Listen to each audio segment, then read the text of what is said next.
Graça e paz, irmãos e amigos. Programa Aroma de Vida, primeiro programa da grade da Constante TV. Programa dedicado à exposição bíblica. A Bíblia é a palavra de Deus e devemos conhecê-la. E não há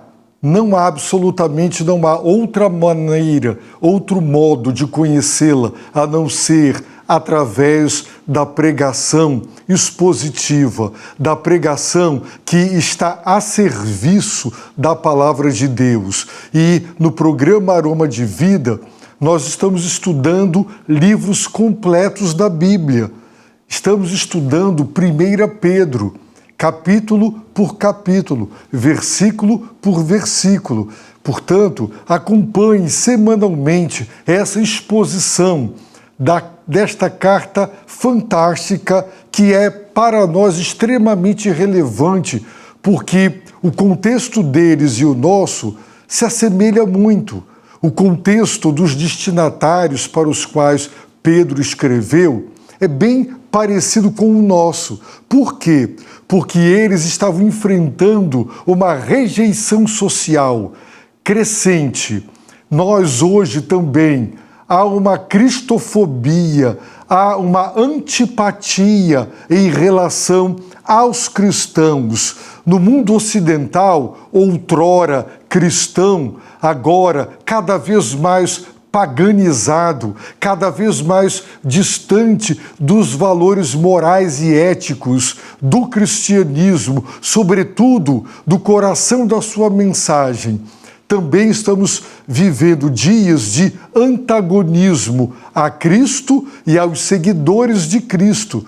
Ainda não estamos enfrentando, como os destinatários originais de Pedro ainda não estavam, uma perseguição estatal, oficial, promovida pelas autoridades, mas eles estavam enfrentando a incompreensão, a difamação e a calúnia por parte dos seus contemporâneos e dos seus conterrâneos, o que hoje está acontecendo também conosco. Portanto, é uma carta recheada de sabedoria divina.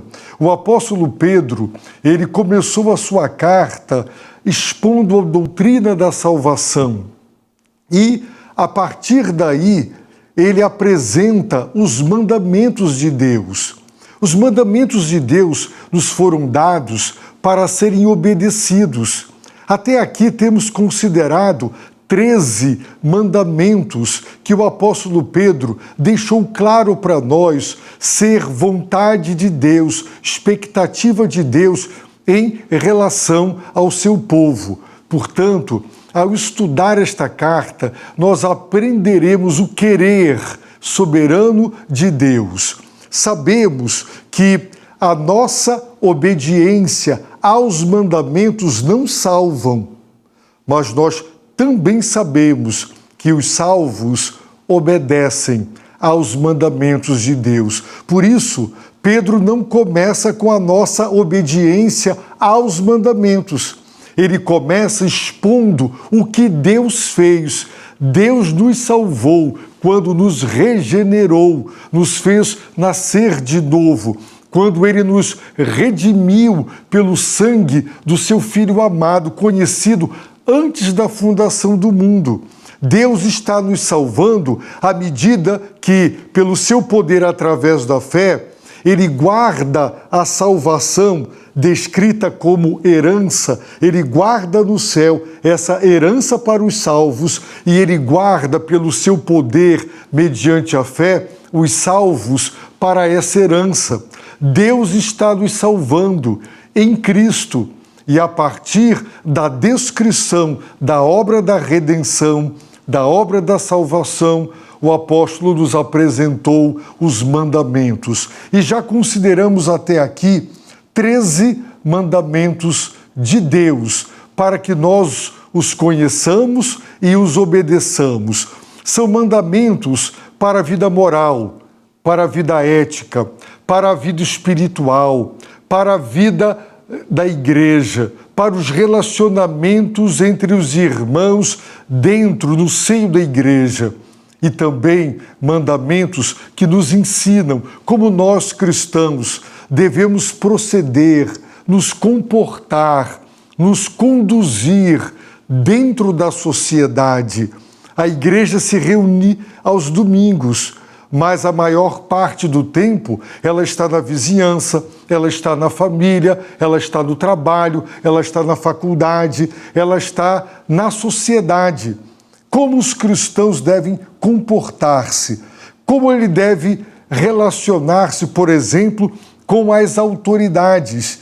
O apóstolo Pedro, no 13º mandamento, ele nos ordena para que nós nos sujeitemos e nos submetamos às autoridades humanas, aquelas constituídas por Deus para o ordenamento da vida social, para que a paz seja mantida, para que haja prosperidade, ordem social, para que não haja caos social, perturbação, desordem. Portanto, quando nós obedecemos às autoridades, nós estamos agradando a Deus, com exceção quando as autoridades, extrapolando seu papel, querem proibir o que Deus ordena e querem ordenar o que Deus proíbe. Nestas situações, então, o dever cristão, o dever da igreja, o dever do povo de Deus é ter a coragem de desobedecer. Pedro, em sua carta, no capítulo 2, verso 15, ele vai nos apresentar a segunda razão. A primeira razão para que nós nos submetamos às autoridades é por causa do Senhor. Não é porque elas são dignas. Lamentavelmente, sabemos que as autoridades se corrompem. Todo poder corrompe. E quanto maior o poder, maior o seu poder de corrupção. Lamentavelmente, o Estado que deveria premiar quem faz o bem e deveria punir quem faz o mal, acaba agindo ao contrário, deixando de ser o que Deus quis que o Estado fosse, e as autoridades também, servos, diáconos do Senhor. Lamentavelmente, não é isso que vemos, mas devemos obedecer por causa do Senhor. Ele é o Senhor, e o evangelho dele pode ficar comprometido se os cristãos desobedecerem às autoridades. A segunda razão, o apóstolo Pedro nos apresenta em 1 Pedro, capítulo 2, verso 15. Vejamos, diz assim o texto sagrado: pois a vontade de Deus é que, fazendo o bem, caleis a ignorância dos insensatos. Esta conjunção que o texto começa, pois, ela está deixando clara que se trata de uma conclusão do que ele acabara de dizer. E ele estava dizendo que os cristãos, ele estava ordenando, devem obedecer a toda a autoridade humana por causa do Senhor. Agora, o apóstolo Pedro nos apresenta a segunda razão. E ele diz, pois, a vontade de Deus é que, fazendo o bem, caleis a ignorância dos insensatos. A vontade de Deus. Deus é soberano. Deus tem uma vontade. O povo de Deus, a partir da revelação, conhece essa vontade.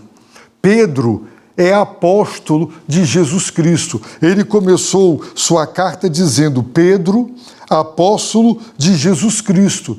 Portanto, ele não é um simples pastor, não é um mero presbítero, ele não é apenas um pregador, ele tem autoridade divina para pregar a própria palavra de Deus. Ele tem autoridade para nos ensinar qual é a vontade de Deus e nos ordenar que obedeçamos a essa vontade. Isso é fundamental. Por quê? Porque Deus tem vontade soberana e absoluta e nós devemos obedecer essa vontade. E conhecer a vontade depende da revelação. E Pedro, como autoridade apostólica, ele nos ensina. Infelizmente, nós sabemos que hoje muita gente mal intencionada quebra o mandamento. Qual? O mandamento de não usar o nome de Deus em vão. E muita gente pronuncia, se utiliza de maneira mal intencionada do nome de Deus. Sabe como? Muitos dizem, Deus me revelou que a sua vontade é essa. Deus me mostrou a sua vontade. E muitos querem ser convincentes, querem quebrar as barreiras de rejeição àquilo que eles querem. Então apelam para a vontade de Deus. Mas isso é muito grave. Alguém dizer, Deus mandou. Alguém dizer, essa é a vontade de Deus. Pedro podia dizer, porque Pedro era apóstolo, era autoridade constituída. Ele conhecia a vontade de Deus, ele recebia a revelação direta e ele tinha autoridade para nos ensinar a vontade de Deus. E ele já nos apresentou 13 mandamentos que revelam a vontade de Deus para as nossas vidas em vários aspectos, em várias dimensões. A vontade de Deus não se limita ao caráter ou à conduta ou ao coração. A vontade de Deus é abrangente, ela inclui os nossos relacionamentos. E o apóstolo Pedro, ele nos ensina qual é a vontade de Deus. E aqui, de maneira muito clara, ele usa essa expressão, a vontade de Deus. Qual é a vontade de Deus? É muito interessante porque não é e não será a primeira vez que Pedro falará da vontade de Deus. Vejamos em 1 Pedro, capítulo 3, verso 17, o que o apóstolo diz. Porque, diz Pedro, se a vontade de Deus assim o decretar, é melhor que sofrais fazendo o bem do que o mal. Então observe, se a vontade de Deus assim o decretar, Deus é soberano e ele tem autoridade para decretar. E se Deus decretar que os cristãos sofram fazendo o bem, eles devem se submeter a essa vontade. Essa é a vontade de Deus. É melhor que sofrais fazendo o bem do que o mal. Nós aprendemos também em 1 Pedro, capítulo 4, verso 2, o apóstolo Pedro diz, para que no tempo que ainda vos resta na carne, não continueis a viver para os desejos dos homens, mas para a vontade de Deus. Não sabemos quanto tempo ainda viveremos depois de termos conhecido a Cristo como Salvador e Senhor. Mas a vontade de Deus para quem se converteu, para quem se tornou discípulo, é que ele continue a viver não mais para os desejos dos homens, mas tão somente para fazer a vontade de Deus em sua vida. Em 1 Pedro 4:19, o apóstolo Pedro diz, portanto, os que sofrem segundo a vontade de Deus devem confiar a vida ao fiel Criador, praticando o bem. Observem que nos versículos que acabamos de ler, sempre tem a ênfase na prática do bem e que Deus quer e decreta que nós soframos segundo a sua vontade, confiando nele, entregando nossas vidas a ele, praticando o bem e não ao mal. Portanto, a vontade de Deus é que nós cristãos compreendamos que o sofrimento será inevitável para fazer a vontade de Deus. A vontade de Deus é que sejamos fiéis mesmo que esta fidelidade implique em muito sofrimento, e que sejamos fiéis praticando o bem. E neste texto, vejam como as Escrituras elas estão alinhadas, pois a vontade de Deus é que, fazendo o bem, os cristãos devem calar a boca dos ignorantes, que, através do que falam, colocam para fora a sua ignorância, mostram o quão ignorantes são. E também, ao mostrar com as suas palavras a sua ignorância, revelam o quanto são insensatos. E como os cristãos podem calar a boca dos ignorantes e insensatos? Deus quer que isso aconteça. A vontade de Deus é que o povo de Deus, fazendo o bem, cale a ignorância dos insensatos, fazendo o bem. Nós fomos chamados para amar o próximo. O amor não faz mal ao próximo, ao contrário. O amor faz o bem. O primeiro mandamento é amar a Deus. O segundo é amar o próximo. O cristão deve ser uma pessoa, os cristãos devem ser pessoas, a igreja, o povo de Deus, deve ser um povo comprometido com o bem e com a prática do bem. Porque quando os cristãos, dentro da sociedade, praticam o bem, fazem o bem, demonstram amor, generosidade, bondade, quando fazem o bem, demonstrando compaixão e misericórdia, ao agirem desta forma, calam a ignorância dos insensatos. Pedro já havia dito que nós devemos ter um procedimento correto entre os gentios.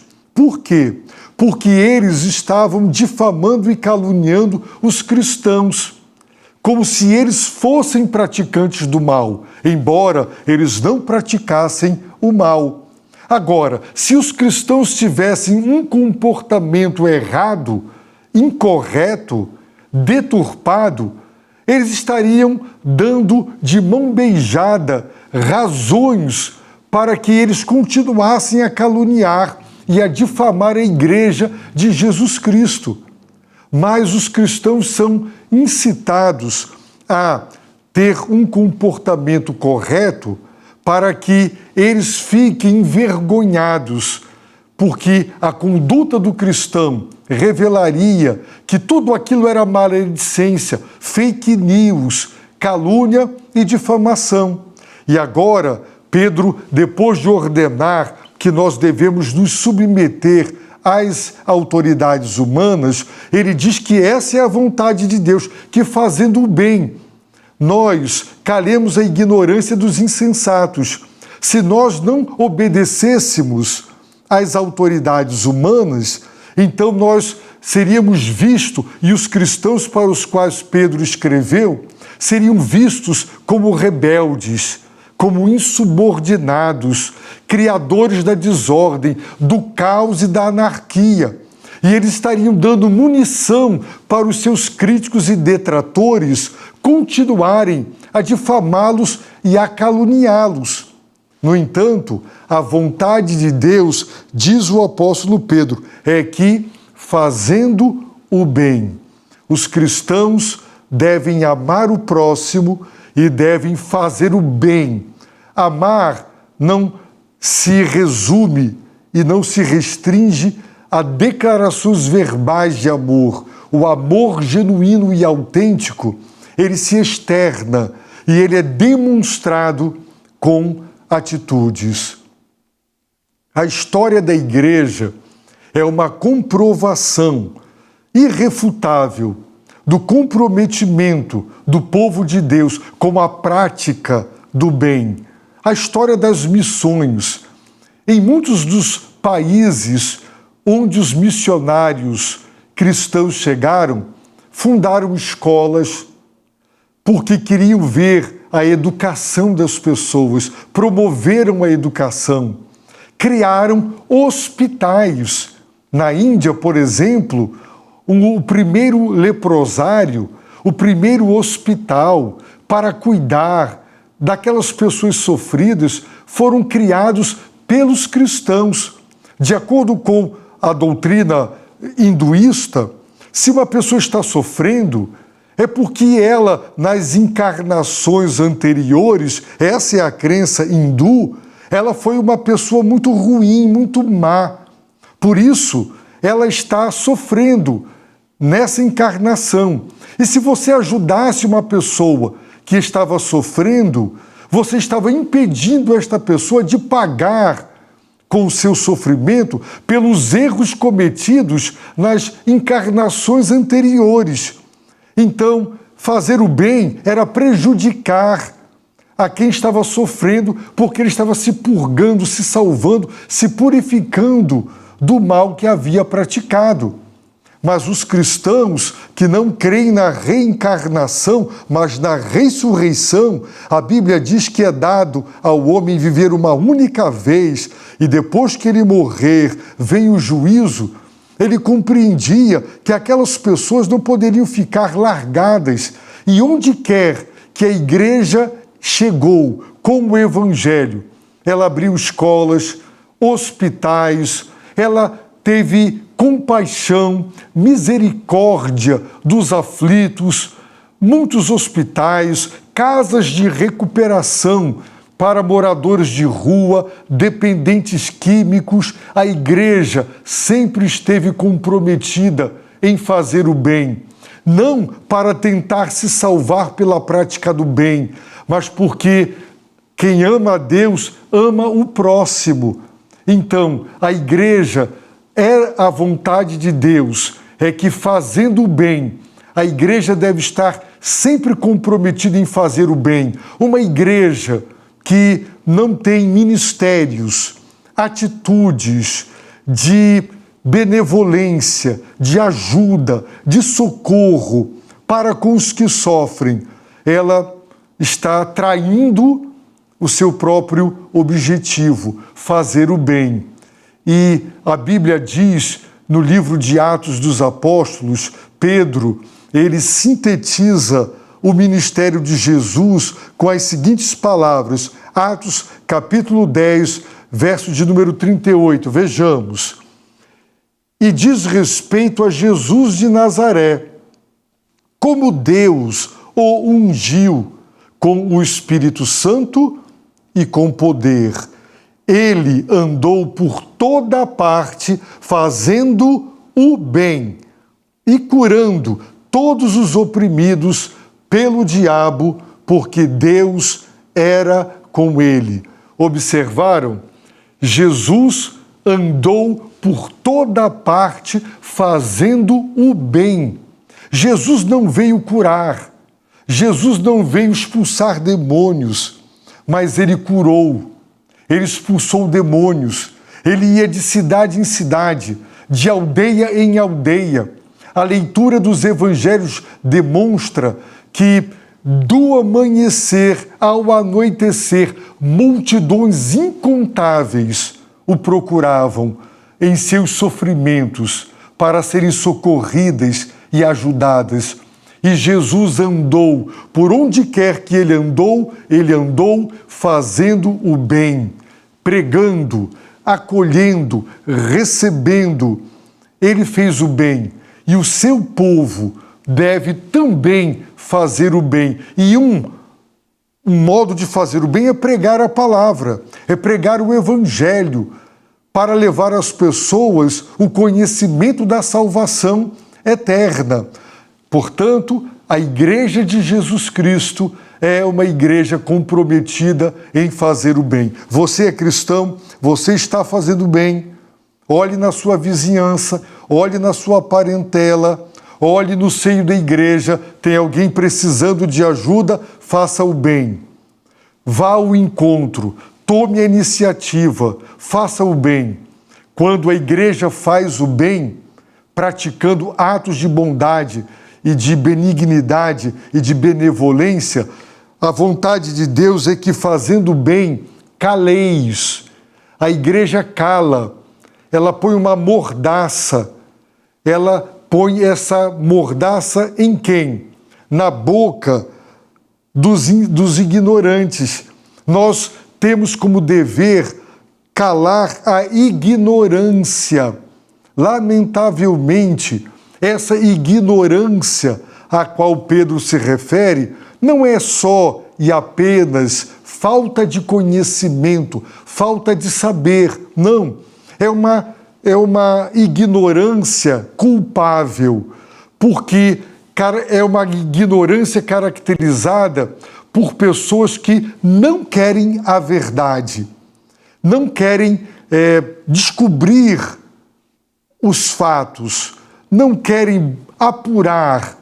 Jesus foi acusado e os seus acusadores, que já estavam decididos a condená-lo, não queriam apurar se aquelas acusações eram verdadeiras ou falsas, se eram difamações e calúnias.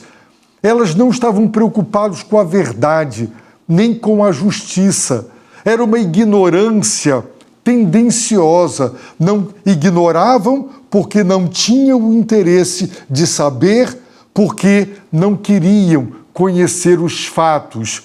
E os cristãos eram acusados, por exemplo, de canibalismo. A história do cristianismo prova isso, porque os cristãos se reuniam para comer a carne e beber o sangue, através do símbolo da ceia. Jesus disse que aquele que come a minha carne e bebe o meu sangue tem a vida eterna. E os cristãos se reuniam para celebrar a ceia. E eles não queriam saber. Eles ouviram dizer que eles comiam a carne e bebiam o sangue. Mas eram a carne e o sangue de Cristo no símbolo do pão e no símbolo do vinho, do cálice. E eles não estavam nem aí para apurar. Caluniavam os cristãos como canibais. Também caluniavam os cristãos como sendo golpistas, como sendo revolucionários que queriam depor o imperador. Por quê? Porque eles diziam que Jesus Cristo é o Senhor. E então eles não queriam saber que mensagem era a mensagem cristã. Nessa ignorância tendenciosa, responsável e culpável, eles falavam tudo o que podia haver de pior sobre os cristãos. E como os cristãos poderiam calar essa ignorância desses homens insensatos? Vejamos o que Paulo diz sobre essa ignorância em Efésios. Em Efésios, nós encontramos, portanto, digo e dou testemunho no Senhor, que não andeis mais como andam os gentios, em pensamentos fúteis, obscurecidos no entendimento, separados da vida de Deus pela ignorância e dureza do coração. Paulo diz que eles estão separados de Deus e da vida de Deus, que é a vida eterna, pela ignorância do seu coração. Lamentavelmente, nós, cristãos, devemos fazer o bem. Para quê? Para calar a ignorância dos insensatos. Muitas vezes, os cristãos se cansam. É verdade. Nós fazemos o bem e, às vezes, colhemos a ingratidão, a incompreensão e críticas até. Quantas vezes você já ajudou alguém que sequer te agradeceu, que sequer reconheceu tudo de bom? E tem momentos nessa vida que cansa. Ficamos cansados de querer ajudar as pessoas e não sermos bem compreendidos e colhermos a ingratidão e traições. Por isso o apóstolo Paulo nos diz, em sua carta aos Gálatas, ele diz o seguinte para os cristãos: e não nos cansemos de fazer o bem, pois se não desistirmos, colheremos no tempo certo.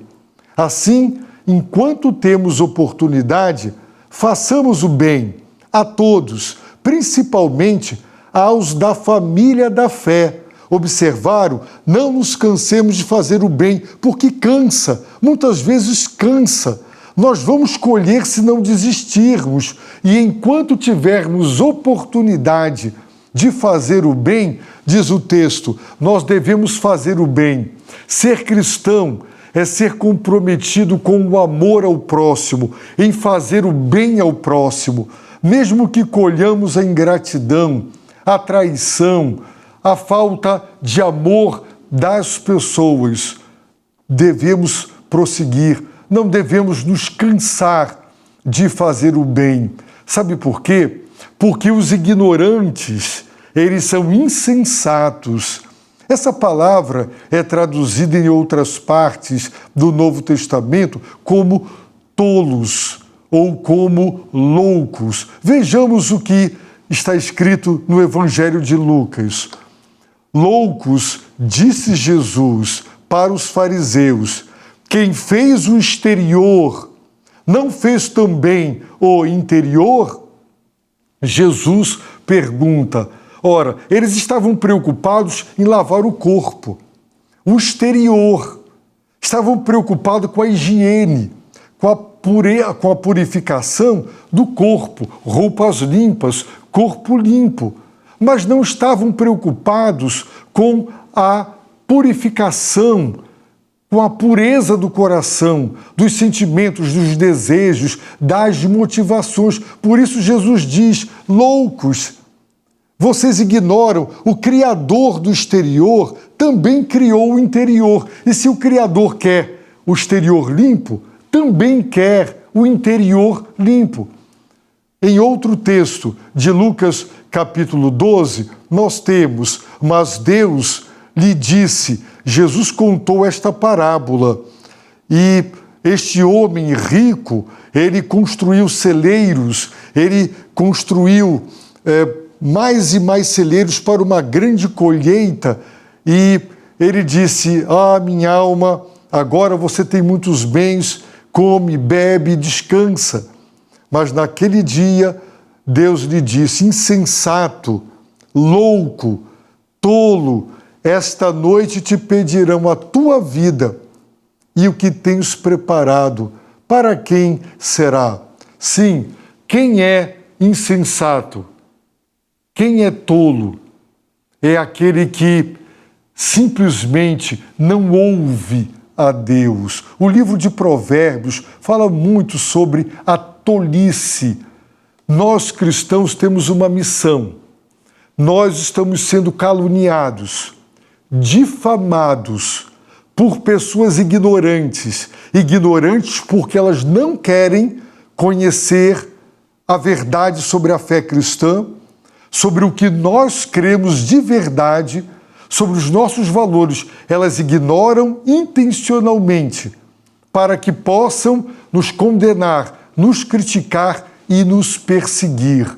E elas agem assim porque elas são tolas. A nossa missão é calar, colocar uma mordaça nestes insensatos e loucos, na ignorância deles. Como?